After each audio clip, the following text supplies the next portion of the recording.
Kwa majina naitwa Saidani Simba kutoka tawi la Simba Burudani Arusha. Ni mwanachama wa klabu ya wekundu wa Msimbazi Simba Sports Club. Jana kwenye mkutano wetu mkuu, kweli kuna baadhi ya vitu kama sisi mashabiki na wanachama wa Simba Sports hatujavielewa, na pia tunashindwa kuelewa kwamba kwa sababu gani mkutano umeendeshwa kiuni, kwa sababu mwenyekiti wetu wa Simba Sports Club ambaye yuko upande wa wanachama, mzee wetu Murtaza Mangungu, ni mtu ambaye yuko upande wetu wa wanachama, lakini kwa jana yeye alikaa tu akaongea mambo yake aliyoongea yeye na kumaliza mkutano. Sasa tunashindwa kuelewa kwa sababu sisi kama wanachama kuna ajenda ambazo ziliwekwa pale, na mwanachama ana haki ya kuhoji na ya kujua kitu gani kwenye timu yetu kinaenda, lakini kwa viongozi wao wamechukulia kwamba wao wana uwezo wa kuamua kila kitu, wao wafanye wao kila kitu wenyewe, na ndio maana hawajataka wanachama wala mashabiki wa Simba kuhoji wala kuongea kitu chochote kuhusu ule mkutano wa jana. Kwa hiyo kwa kitendo hicho hawajatutendea haki na pia wametufanyia kitu kibaya, na ndio kitu ambacho wanachama wa Simba Sports Club na mashabiki wa Simba kimewauma sana. Kwa hiyo viongozi wetu tunawapenda na tumewachagua na tunawaheshimu, lakini kwa vitu ambavyo wanatufanyia inatakiwa wajirekebishe, inatakiwa waelewe kwamba Simba ni taasisi kubwa na Simba ni klabu ya watu, sio ya kwao. Wao wamewekwa kwa ajili ya kutufanyia kazi sisi. Wasituone kwamba sisi ni wajinga. Sisi sio wajinga, sisi ni watu na akili zetu timamu, na ndio maana tumeamua kuwaweka wao. Tukiamua sisi wale tunaweza kuwatoa tu, lakini kwa sababu pale wamewekwa na katiba na sheria, kwa hiyo ndio maana kuna baadhi ya vitu hatuwezi kuvifanya, lakini wakumbuke sisi ni wengi kuliko wao. Tukiamua kushikamana sisi na kuamua ngoke, wale wanaweza kungoka. Kwa hiyo mwenyekiti wetu Murtaza Mangungu inatakiwa ajitafakari na ajiangalie vizuri, kwa sababu haiwezekani kila kelele zinapotokea ni wewe tu. Hiyo ina maana lazima, kama mtu mwenye akili timamu, utagundua kabisa hapa kuna shida, lazima una matatizo. Haiwezekani kila mtu akuchukie wewe, kila mtu akuseme wewe. Wapo ambao wanakupenda na wapo wanaokuchukia, lakini haiwezekani kila mtu anakuchukia wewe tu. Ina maana huna jema. Kwa hiyo Mangungu inatakiwa ajitafakari na ajiangalie sana. Kitu gani ambacho unatamani kibadilike kutoka kwa Mangungu ama kwenye uongozi mzima wa Simba? Pale kwenye uongozi wa Simba kwanza kuna matabaka. Yaani hicho ndio kitu kikubwa ambacho inatakiwa kibadilike, kwa sababu tayari pale kila kiongozi ana nguvu, na viongozi pale kila mtu yeye anajiona yeye ndio Simba na yeye anaweza kufanya kitu chochote.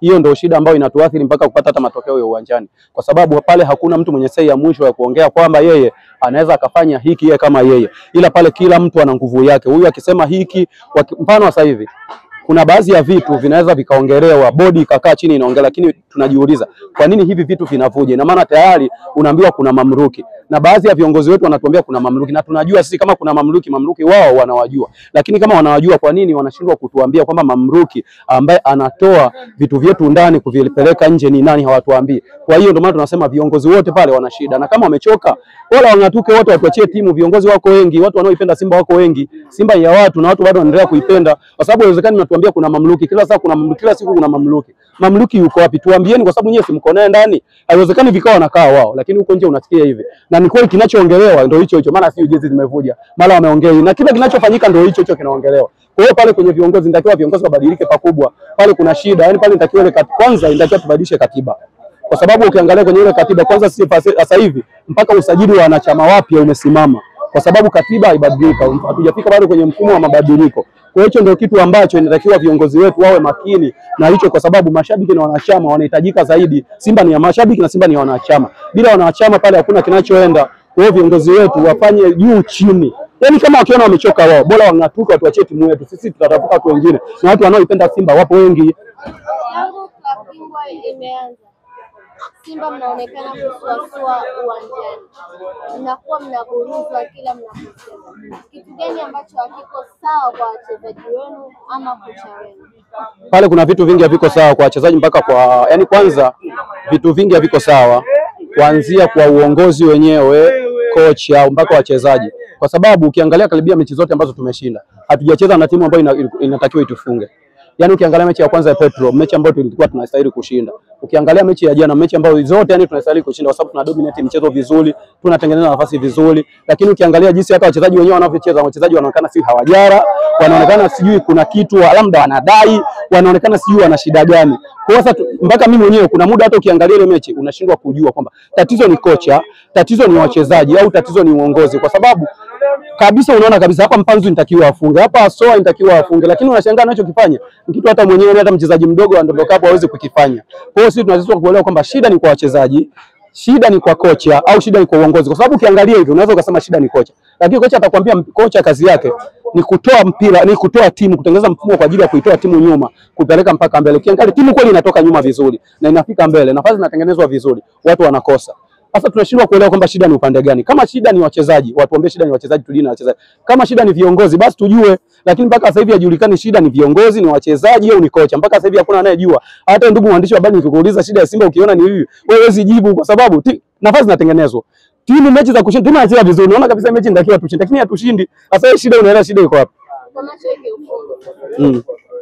Kwenye mechi ya jana, Simba alifeli. Kiufundi ile mechi Simba tulifeli kwanza kwenye counter attack, kwa sababu ukiangalia wale jamaa, ukiangalia mfumo kwanza kocha wetu aliotengeneza ni mfumo ambao yani hauko nani kwa ajili ya kuzuia sana. Unaelewa? Wajua kocha wetu wameshindwa kuelewa kwamba mechi za Afrika ni mechi ambazo ni ngumu. Na mechi za Afrika tena especially ukiwa ugenini inatakiwa ucheze mechi kwa discipline kubwa. Ndio maana hata Al Ahly unaweza ukamwona anaenda ugenini anacheza kwa discipline kubwa, unaweza ukasema sio yeye, kwa sababu ugenini kwanza, kitu cha kwanza usifungwe mechi. Kitu cha pili kwanza itahitaji ufungwe goli na pia ukiwa unatafuta goli, lakini kocha wetu ameshindwa kuelewa. Ukiangalia mechi ya jana tulianza kushambulia tukakosa magoli, lakini wale jamaa mipira mingi wao walikuwa wanaitupa, kwa sababu sisi timu yetu inaondoka, wanabaki Wilson Nangu na Arusha Ndoyaki. Wakibaki watu wawili, mipira inatupa upande wa Kapombe ambaye anafaje amepanda. Akishapanda wale jamaa wanakimbia, wanapiga cross, ndio hivyo unashangaa ametoa kona yapigwa kichwa imo. Na pia ukiangalia eneo letu la uzuiaji ni eneo ambalo bado lina shida, kwa sababu haiwezekani inapigwa kona watu wote mtu anakimbia mpaka anaenda kupiga free header afu wote mkiwa mmemwangalia. Kwa hiyo pale kwenye eneo la ulinzi pia kuna shida, kuanzia goalkeeper mpaka eneo, kwa sababu hata goalkeeper mwenyewe anashindwa kupanga ukuta, kwa sababu unaweza ukashangaa. Ukiangalia baadhi ya mabeki wako wazuri, wazoefu, lakini ukiangalia mfano kama goli la pili jana tulofungwa, ule ni uzembe mkubwa wa ulinzi. Yaani kuanzia goli la kwanza, la pili, magoli yote ni uzembe wa ulinzi, kwa sababu haiwezekani inapigwa kona, mtu umemkaba anakimbia anaenda mpaka anapiga kona, anapiga kichwa, okay umemwangalia. Goalkeeper kichwa kinapita bisa, anapiga mpira unapita pale kabisa hapo hapo alipo. Lakini anafanya hivi, mpira unapita. Kwa hiyo ni uzembe. Ukiangalia goli la kwanza, mpira unatupwa kule, mtu anaingia ndani, anapiga mpira chini, anarudisha katikati, inapigwa kichwa, goalkeeper anaokoa, mpira unadondoka, jamaa anamalizia wote wakiwa wameangalia. Kwa hiyo na maana ni pale ni pua, yani eneo lote ulinzi liko pua ni vya kutosha. Kwa hiyo yani tuna shida kubwa. Ukiangalia eneo la ushambuliaji ni eneo ambalo ndio linaongoza kwa kuwa na shida kubwa kupita maeneo yote, kwa sababu Simba mechi zote ukiangalia mechi ya jana itakiwa tuondoke sio chini ya goli 5, kwa sababu ndio mechi ambayo msimu huu tumetengeza nafasi nyingi kuliko mechi zote mpaka kwenye ligi. Yaani tangia msimu huu uanze, mechi ya jana ndio mechi ambayo tumetengeza nafasi nyingi kuliko nafasi zote. Ukiangalia sekunde kama ya 20 kama sikosei, Eli Mpanzu alichukua watu akapiga nguzo ikarudi, Ahua Mariza anapiga nje. Sasa tunashindwa kuelewa ni kwani, yani kuna shida kubwa. Pia mimi nahisi pia Simba watafute kocha. Eneo la kocha pia ni eneo ambalo lina shida kubwa sana, kwa sababu viongozi wetu wanatuambia tunaye kocha, wanaandikwa kocha mkuu ni Suleiman Matola. Lakini sasa Matola anakuaje kocha mkuu ikiwa anayesimama ni meneja? Kwa sababu yule wanadai wametuletea meneja. Ni kweli tunaamini yule ni meneja, ni sawa. Na kocha mkuu yuko wapi? Kwa sababu Matola yeye amekaa kama kivuli, ni jina tu linaandikwa Suleiman na watu wao, lakini Matola sio kocha. Kwa sababu Matola hasimami, hafanyi chochote, hana maamuzi yoyote. Na yule ambaye anasimama tumeambiwa ni meneja. Sasa meneja mimi ninachoamini meneja hana taaluma ya ukocha, na kama anayo hawezi kuwa na mbinu za kushinda mechi kubwa kama zile, kwa sababu hizi mechi sio mechi za majaribio.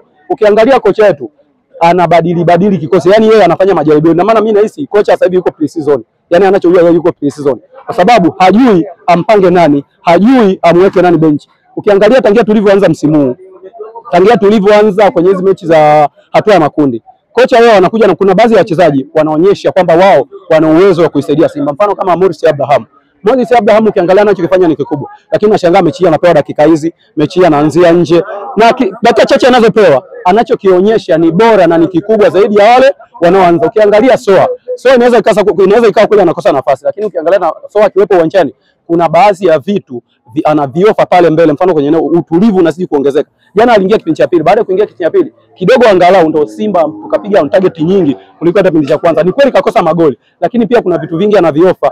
Mimi nashangaa kocha kila siku anamngangania Neo Maema. Mtu anaweza akasema Neo Maema kafunga goli, Ile goli tu imetokea, mpira umekuja rebound, imerudishwa, kapiga jiwe, imeenda ndani. Lakini sio kwamba kuna kitu cha maana alichokifanya zaidi ya ile goli. Yaani alichokifanya cha maana kufunga goli, lakini hakuna cha maana kuanzia mechi ya Petro mpaka mechi ya Jana. Watu wanashangaa mechi ya Petro, mtu kama Maema anacheza dakika 90. Ila kuna mtu kama Jean Charles Ahoua unamuingiza dakika chache unamtoa. Au kama Jana amechezea dakika 45 anakuja kumtoa. Anamwacha Maema ndani. Kitu kingine ukimwangalia Joshua Mutale anaonekana ni mchezaji kweli, kuna baadhi ya vitu anaviofa. Lakini vile baadhi ya vitu ambavyo anaviofa, vitu ambavyo sio vya msingi kwake. Kwa sababu yule ni kiungo mshambuliaji. Kiungo mshambuliaji inatakiwa atengeneze nafasi, awe mtulivu. Lakini kiungo mshambuliaji kama Joshua Mutale ambao unategemea acreate nafasi, acreate chances za kutosha, timu ifunge, afunge, assist.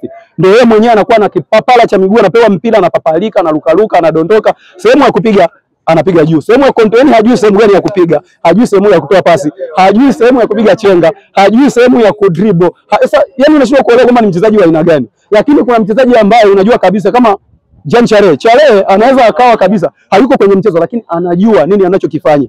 Anaweza kweli asionekane ndani ya dakika 90, lakini akaonekana kwenye tukio ambalo ni muhimu kuliko matukio yote. Ukimwangalia Charles Ahoua anaweza akakupa pasi, anaweza akakupa goli. Ni kweli anaweza asiwe bora sana kwenye kufanya kila kitu, lakini anafanya vitu vingi vya msingi. Kwa sababu Jean Charles Ahoua mmoja kati ya wachezaji ambao wao wamefundishwa mpira. Yaani yeye anatekeleza vile vitu vya msingi uwanjani. Yeye utamwona anapiga chenga, utamwona anapiga tobo, ila anafanya vitu vya msingi. Sasa kama ni mchezaji ambaye anakufanya vitu vya msingi na kile muache ndani, utapata faulu, anaweza akafunga, utapata penalty, anaweza akafunga. Pia anaweza akakupa pasi. Sasa ni mtu ambaye unamweka nje kwa sababu yeye hapigi chenga, hakimbii na mpira. Hiyo sio nature yake ya mpira. Yule nature yake kwa sababu yeye anacheza mpira wa darasani. Kwamba namba 10 wa sasa hivi tofauti na namba 10 wa zamani. Namba 10 wa zamani yule anang'ang'ania mpira, akimbie mwenyewe, apige chenga, afanye hivi. Namba 10 wa sasa hivi ni mtu ambaye anajua kujiposition, anakaa kwenye maeneo muhimu. Hiyo Jean Charles vitu ambavyo anavijua, lakini mtu ambaye unamtumia dakika kadhaa unamtoa nje. Ukiangalia jana kama Shomari Kapombe ni mtu ambaye inaonekana kwenye baadhi ya mechi kidogo kama amechoka. Ile mechi ya jana ukiangalia kama mimi ningekuwa ndo kocha wa Simba, Kapombe itakiwa afanye sababu kipindi cha kwanza tunamheshimu afanye makubwa. Lakini ukiangalia njia nyingi ambazo jamaa walikuwa wanapita kwa Kapombe, kwa sababu Kapombe sasa hivi akimbii. Ukiangalia wale jamaa umri wao ni mdogo, washakuwa wana umri mdogo. Mchezaji mwenye umri mdogo bado ana nguvu, kwa sababu ukiangalia jamaa wanatuini kwenye spidi na nguvu. Sio wachezaji wote wanaonekana kama wamefungwa mawe. Ukiangalia magoli yote walikuwa wanapitia kule kwa Kapombe. Wanapita hivi, wanaingia, zinawekwa, zinapigwa goli. Kwa sababu Kapombe jana alikuwa hakimbii, hakuna nini kufanya. Tukashangaa mtu kocha anashindwa kumfanyia sababu Kapombe. Ni kweli hakuna mchezaji ambaye anaweza kudumu milele, hata kina Ronaldo, kina Messi. Kuna nyakati ambazo unaona kabisa inatakiwa ujilipue. Sio kila siku tu, kwa sababu naamini Kapombe kwamba atakuwepa kitu 100%. Kuna muda inabidi kocha mwenye akili timamu inabidi ujilipue, kwa sababu Simba ina wachezaji 30. Unaweza ukafanya sababu ambayo inaweza ikaja kuwepa kitu kikubwa kuliko unayemng'ang'ania, kwa sababu ni mzoefu. Uzoefu pia umati. Gani unatamani Simba wakiboresha? Yaani pale kwanza Simba inatakiwa kwanza, sasa hivi tunamshukuru Mungu kwa sababu tunaelekea kwenye dirisha dogo la usajili. Mimi nahisi timu yetu ina maeneo mengi ya kuboresha, yani maeneo kama matatu hivi ya kuboresha. Kwanza eneo la ulinzi lina shida. Ni eneo ambalo pia inatakiwa tulirekebishe. Kweli tuna mabeki wazuri, lakini mimi nahisi pia kuna shida. Kwa mfano kitu kikubwa mimi nahisi pia hata fitness ya wachezaji. Fitness ya wachezaji iko chini sana. Inaweza ikawa tuna wachezaji wazuri, lakini mimi sijui kwenye uwanja wa mazoezi wanachokifanya. Kwa sababu ukiangalia wachezaji wa Simba, Alassane Kante, Nabi Kamara, kina Ahoua, Maema, wachezaji ambao wana profile kubwa, wachezaji ambao wana uwezo mkubwa. Lakini ukiangalia mfano kama jana, mchezaji anatoa njiani anaanguka, mchezaji anafanya hivi. Mimi nahisi kitu cha kwanza, kocha wa viungo, kocha fitness coach.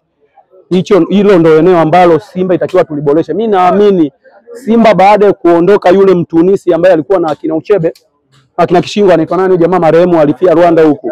Zebani tangia Simba tumpezee jamaa Simba hatujapata fitness coach kama yule jamaa, kwa sababu sasa hivi wachezaji wanacheza kama wamefungwa vigongo miguuni. Mchezaji anakimbia kabisa, unashangaa anaangalia mpira hivi unapita. Na pia kuna baadhi ya wachezaji kocha anaona mvipi, wala aweke benchi, kwa sababu kuna wachezaji unaona hawako tayari kuitumikia Simba. Mchezaji anapoteza mpira anatembea. Lakini kuna mchezaji kama Morris Abraham anakaba, anashambulia, anafanya kila kitu, lakini kocha anamweka nje. Kwa hiyo kwanza Simba kitu ambacho inatakiwa tuboreshe ni eneo la benchi la ufundi. Yaani hicho ndio kitu cha kwanza, eneo la benchi la ufundi. Kama viongozi wanasikia na ni waelewa mpira, Simba inatakiwa tutafute kocha mwenye uwezo. Simba tumebakisha mechi 4. Mimi naamini kwenye mechi 4, kwenye ile kundi jinsi lilivyo ukiangalia, wana pointi 4 wawili. Mmoja na 2, mwingine si ndio tuna pointi 0. Ukiangalia nature ile kundi jinsi ilivyo, ile kundi tunaweza kufuzu. Kuna baadhi ya vitu sisi tukirekebisha, mfano na mechi 2 na nyumbani, tukishinda zote na pointi 6. Ugenini tunaweza kwenda kung'ania sare 2 kwa hizo timu jinsi zilivyo, lakini sio kwa kocha huyu. Simba watafute kocha ambaye anajua kucheza mechi kubwa, sio kocha kujaribu kila siku, kwa sababu tayari amekuwa kama mwanafunzi anakuja kujifunza. Simba sio timu ya kutafuta kocha wa kujifunza. Hilo ndio eneo ambalo ni muhimu, lakini mimi kwa wachezaji, mimi naamini Simba tunao wachezaji wazuri. Huwezi ukawa na mchezaji kama Jonathan Soa kila siku unamweka benchi. Mwanzishi akose tumlaumu yeye. Kwa sababu mimi naamini unapomwanzisha au akikosa tunamlaumu yeye, sio wewe. Lakini ukimweka nje lazima watu watakuuliza kwa nini unamweka nje. Na huyo mtu tumepambana kumpata na msajili kwa hela nyingi, na ni mtu ambaye tunaamini uwezo wa kufunga Soa anao. Ukitaja nani kati ya mastriker bora kwa Tanzania hii, Soa yumo na pamoja, lakini kwa nini unamweka nje? Soa sasa hivi anaweza akaingia uwanjani. Tayari anakosa ile confidence kwa sababu haaminiki, anaona kabisa anacheza kwa pressure, lakini ungemwamini hata ile pressure isingemvaa, lakini kwa sababu unamweka nje hata akiingia kuna ile overcall inamzidi. Kwa hiyo inatakiwa umuamini, mchezeshe ili akosa alaumiwe yeye. Sio unamweka benchi unamuingiza dakika ya 80, dakika 70. Hiyo ina maana hata mwenyewe kwanza anaona hivi huyu mtu ananionaje, mbona mimi nina uwezo wa kufanya hiki? Kwa hiyo Simba waboreshe kwenye eneo la kocha. Hilo ndio kitu muhimu. Yaani eneo la kocha hicho ndio kitu muhimu, lakini kwenye eneo la wachezaji mimi na mimi tunao wachezaji wazuri.